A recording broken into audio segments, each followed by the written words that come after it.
Community events on CFN. Send an email to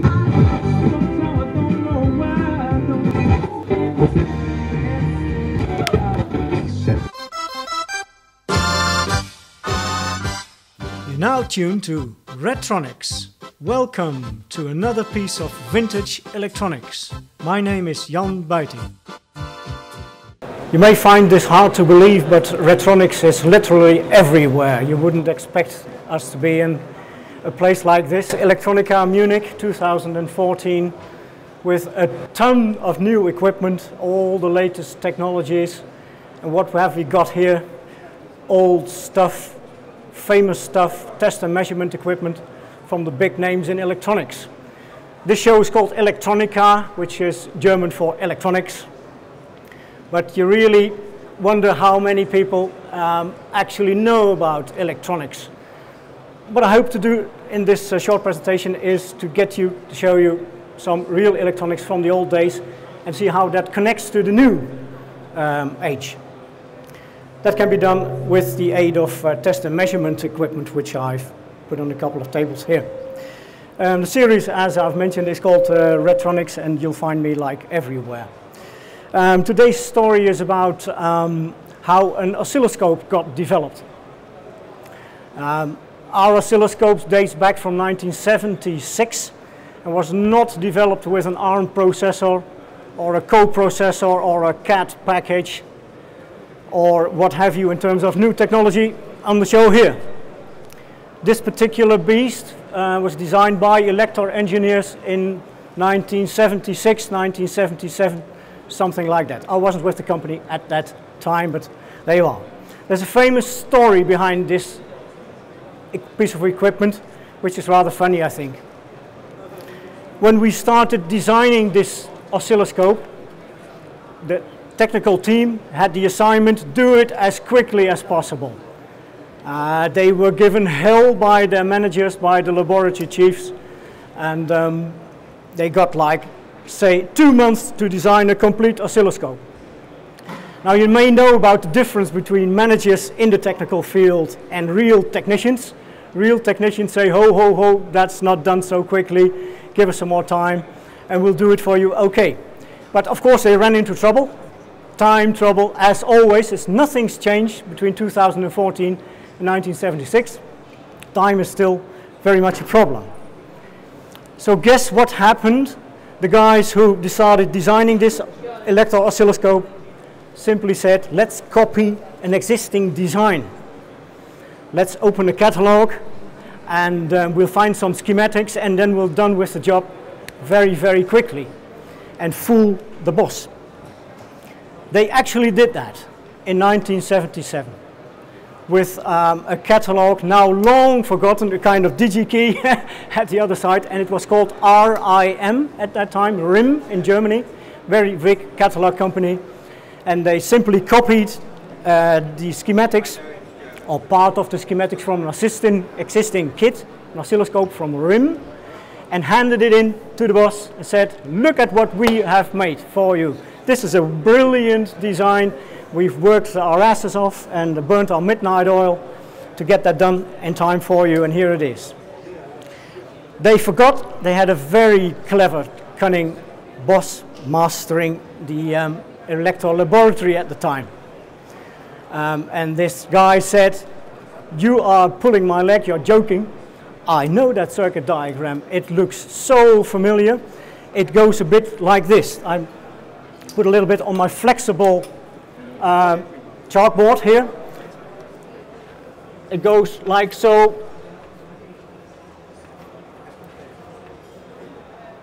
This is a very, very basic drawing, mind you. That is a transistor over there from the old days. And it's called, does anybody know the 3-letter code for the transistor? NPN? Yeah, that's an NPN, isn't it? Yep. NPN, it means negative, positive, positive, no, hang on. Negative, positive, negative. So if you drive this thing here with a positive signal, it will do something. Now, gentlemen will assist me again. Yep, mention the most famous transistor you know. BC? BC546.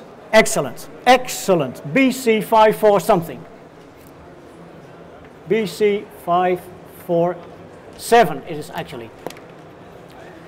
If you mention that type code to anybody in the electronics industry, and people here should be ashamed not to know it, there's 1 trillion of these transistors being manufactured in the 1970s and 1980s. Everybody knows that. It's called Rolls-Royce or Mercedes or BMW or what have you. No problem. So this particular circuit diagram with a ton of these transistors was shown to the manager of the laboratories. He said, A, I know that transistor. That is not very original. And B, I know that circuit diagram. It looks very familiar. There's something wrong here.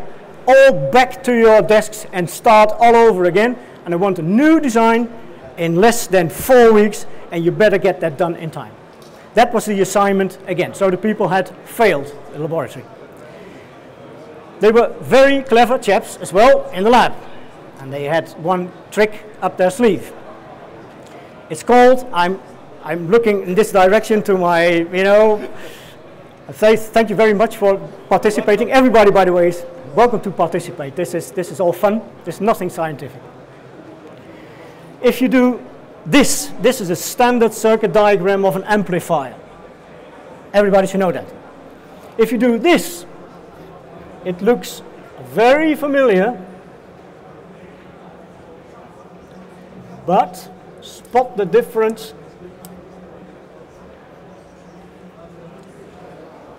Notice the arrow.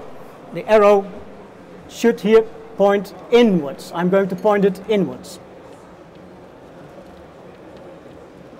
Give that an extra accent for you. Now, suddenly it's called an PNP transistor.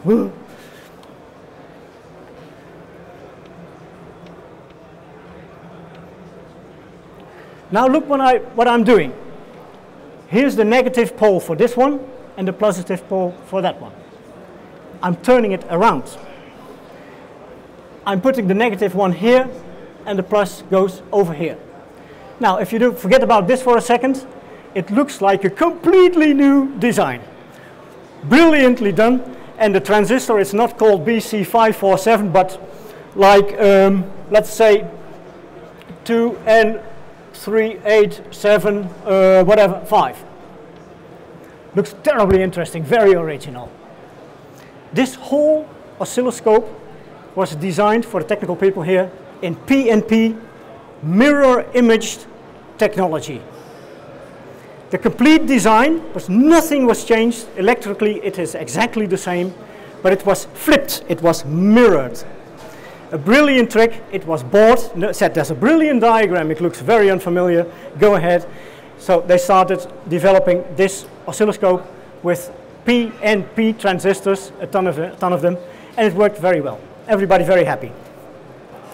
So Elektor at that time in 1976, again, also started supporting readers, wanting to build this particular project with ready-made front panels, like anodized aluminum, ready drilled, as you can see. But you can see two sizes. This is, today I've brought the smaller oscilloscope. It has a big brother, it's exactly the same, but has a huger tube inside. This is the small one, and this is the larger one, which I didn't care to bring with me because it's very heavy. What's inside? I'm looking around at the audience. You are very young. I'm very old. This is called the cathode ray tube, CRT. That's inside here. And you can view the scope image like so. That's basically the idea. So at the time, this was built in like the thousands of people worked with an oscilloscope.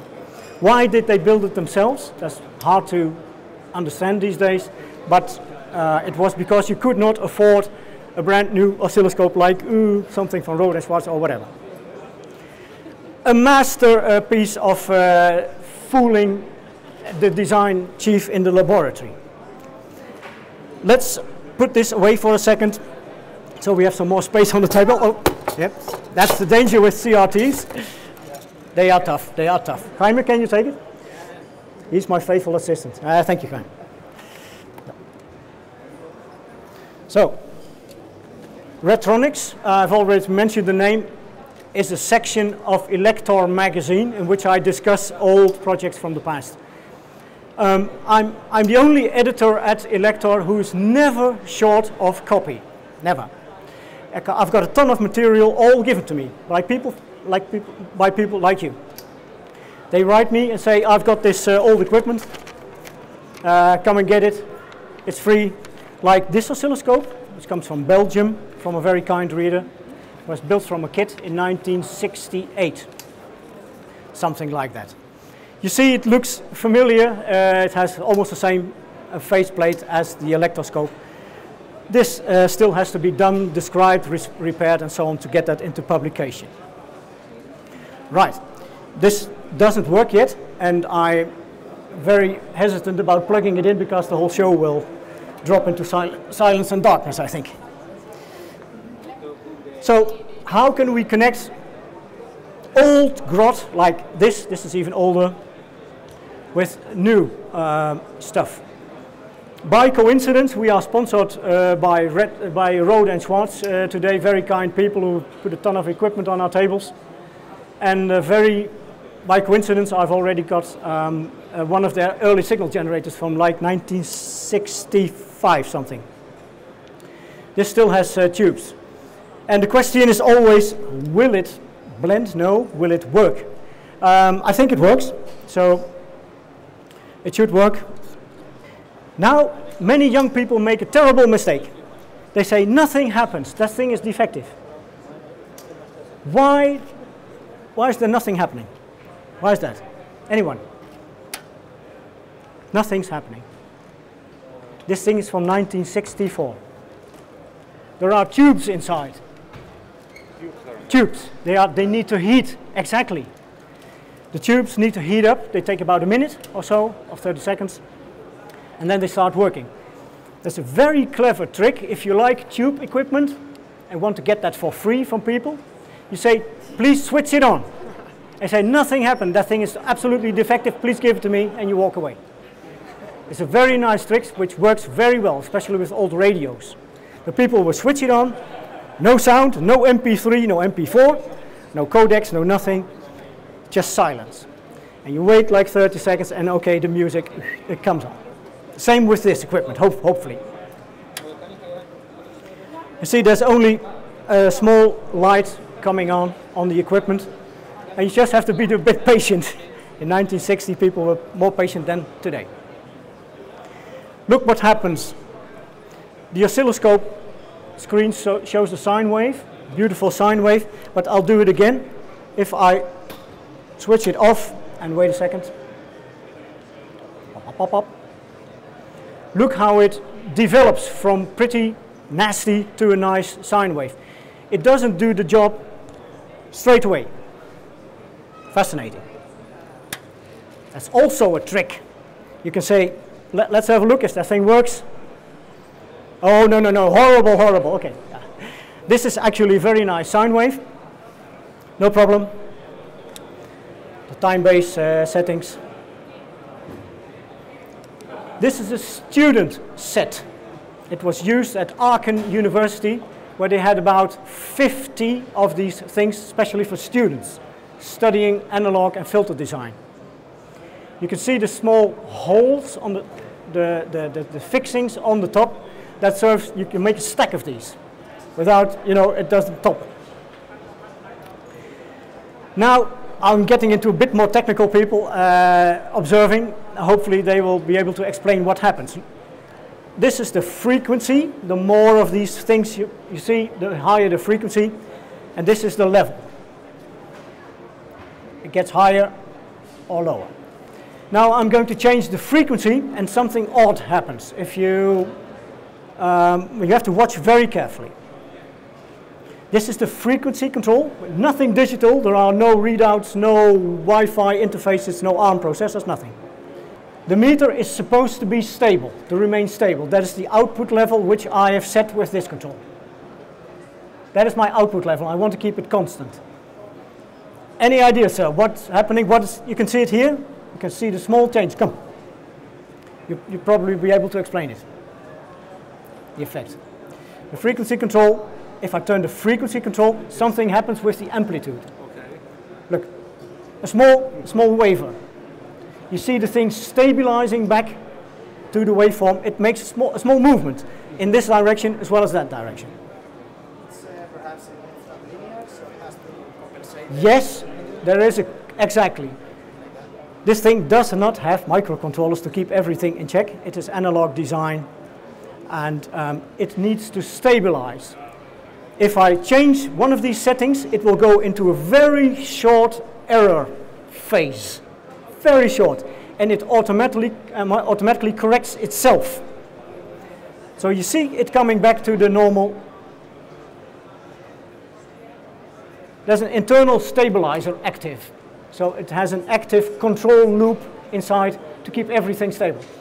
The frequency as well as the amplitude. This piece of equipment was given to me, nice story, by Aachen University. They gave me a telephone call. They said, we have got about 500 kilograms of equipment now throwing away. Now, please come. I started my car and I was able to load about 100 kilos and the rest was absolutely thrown away into the junk box by students of about 25 years old. Right, I'd like to continue with a very short introduction how to watch out, things to watch out in old equipment. So I need to switch this off and actually open the thing to see what's inside. But to be on the safe side, absolutely, especially for this show, of course, in Germany I have to unplug like everything, almost everything. Old equipment is nice to work with. It is easy to work with, it is forgiving, and we have a lot of replacement parts, but make no mistake, make no jokes about electrical safety. That's what I tell my readers.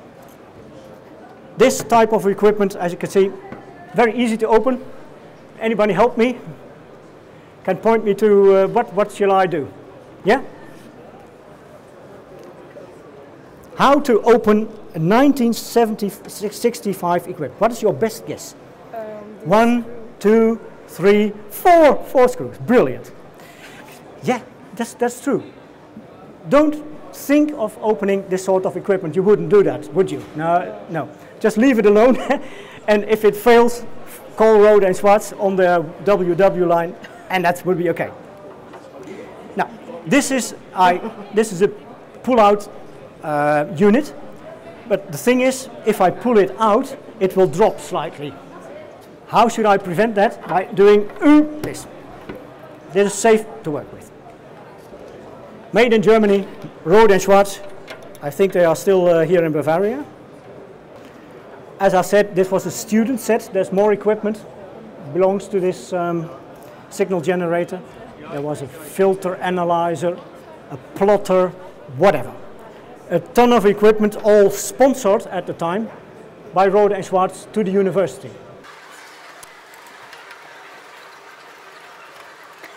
Now, young lady, if you would please hold the outer equipment, just keep it in place. Thank you very much. Yeah, that looks like this. And put it away, please. Yeah, thank you very much. That's very much appreciated cooperation by everybody, by the way. Now we can have a look inside. The tubes, which I've been mentioning, these things that need about 30 seconds to 30 seconds to heat, are all at this side, and they are still pretty hot. Now, collectors like me never power old equipment straight away, never, because there are some components inside which do not like to be woken up very suddenly. I don't like to be woken up suddenly. It was very gentle and very slow, but these buggers here don't like that at all. What's happening? So we use a method of ensuring these huge components do not explode. They actually explode. You do not want to be near when that happens. Can anybody see, that's not too easy, or not too difficult. There are a kind of opening holes here and here. There are actually chemicals inside. It's called an electrolytic capacitor. If you fire this thing up with the full supply voltage in 1 second, after about 40 years of silence and being forgotten, you'll have a hell of a lot of trouble. You get a spout here up to your ceiling. It's a very nasty smell and it's extremely dangerous. So we power up this equipment very, very slowly. The underside has many, many components. You can shop for all these components right at the show here. Analog parts, capacitors, filters, resistors, and adjustments. Never touch this because it has a very high voltage, like 300 volts inside.